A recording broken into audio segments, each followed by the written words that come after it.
Forgery డాక్యుమెంట్లతో YCP నాయకులు భూ కబ్జాలు అంటూ ప్రజా దర్బార్లో ప్రజల వినతుల వెల్లువ.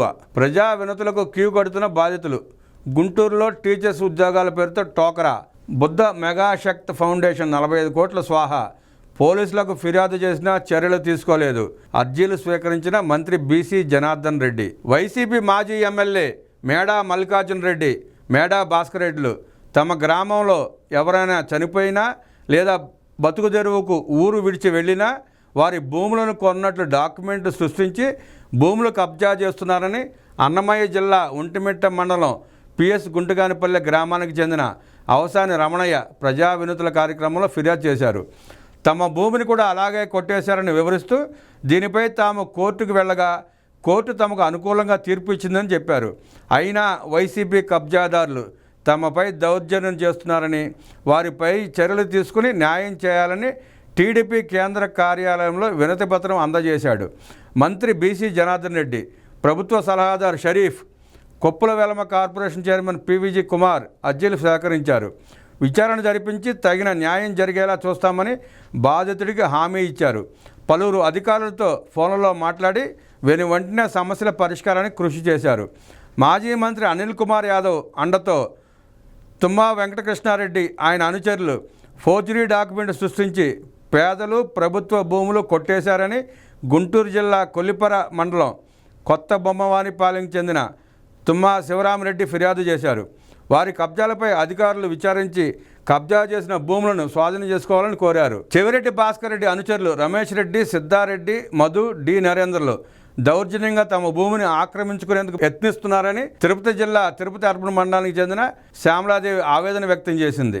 ప్రహరీ గోడను కూడా ధ్వంసం చేశారని వారిపై చర్యలు తీసుకుని న్యాయం చేయాలని వేడుకున్నారు. గుంటూరులో ఉన్న బుద్ధ మెగా శక్తి ఫౌండేషన్ వారు మెగా టీచర్స్ ఉద్యోగాల పేరుతో వందల మంది నిరుద్యోగులను మోసం చేశారని విశాఖపట్నం జిల్లా మధురవాడకు చెందిన సునీత ఫిర్యాదు చేసింది. నిరుద్యోగుల నుంచి 45 కోట్ల వరకు దండుకున్నారని, ఎన్నిసార్లు పోలీసులకు ఫిర్యాదు చేసినా పట్టించుకోవడం లేదని ఆవేదన వ్యక్తం చేశారు. డీజీపీ ప్రత్యేక చొరవ తీసుకుని నిరుద్యోగులను మోసం చేస్తున్న అలాంటి వారిని కఠినంగా శిక్షించాలని వాపోయింది. 1969లో ప్రభుత్వం తనకు ఇచ్చిన భూమిని వైసీపీకి చెందిన వ్యక్తి తప్పుడు డాక్యుమెంట్లతో దౌర్జన్యంగా కొట్టేయాలని చూస్తున్నాడని అనంతపురం జిల్లా తాడిపత్రికి చెందిన పి నాగరంగయ్య ఫిర్యాదు చేశాడు. ఆయనపై చర్యలు తీసుకుని తనకు న్యాయం చేయాలని విజ్ఞప్తి చేశాడు. గత ప్రభుత్వం జగనన్న కాలనీల పేరుతో తమ స్వాధీనంలో ఉన్న భూములను బలవంతంగా తీసుకుని ఎటువంటి పరిహారం ఇవ్వలేదని ఏలూరు జిల్లా జంగారెడ్డిగూడెం మండలం లక్కవరం గ్రామానికి చెందిన కొంపల్లి వెంకటరమణమ్మ వేడుకున్నారు. అన్యాయంగా పామాయిల్ చెట్లను తొలగించి తమను నష్టపరిచారని, దయచేసి తమకు న్యాయం చేయాలని వేడుకుంది. తన భూమి మరొకరి పేరుపై ఆన్లైన్ అయిందని ప్రకాశం జిల్లా పామూరు మండలం బొక్కాపురం గ్రామానికి చెందిన ఎమ్మని వెంకటరత్నం తెలిపాడు. దానిని సరిచేసి తన పేరున ఆన్లైన్ చేయాలని విన్నవించాడు. తమ స్వాధీనంలో ఉన్న మెట్ట భూమిని కాపు శ్రీదేవి అనే మహిళ కబ్జా చేసిందని అనంతపురం జిల్లా కుందుర్తి మండలం ఎర్రగుంట గ్రామానికి చెందిన ఎం మంజునాథ్ ఫిర్యాదు చేశారు.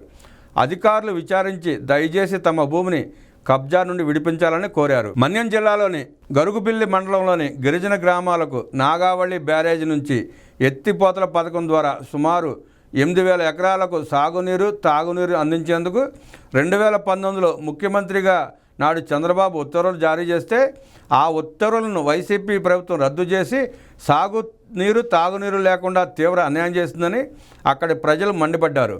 దయచేసి మళ్లీ నిధులు మంజూరు చేసి నీరు అందేలా చూడాలని ఆ గ్రామాలకు చెందిన రైతులు వినతి పత్రం అందజేసి విజ్ఞప్తి చేశారు.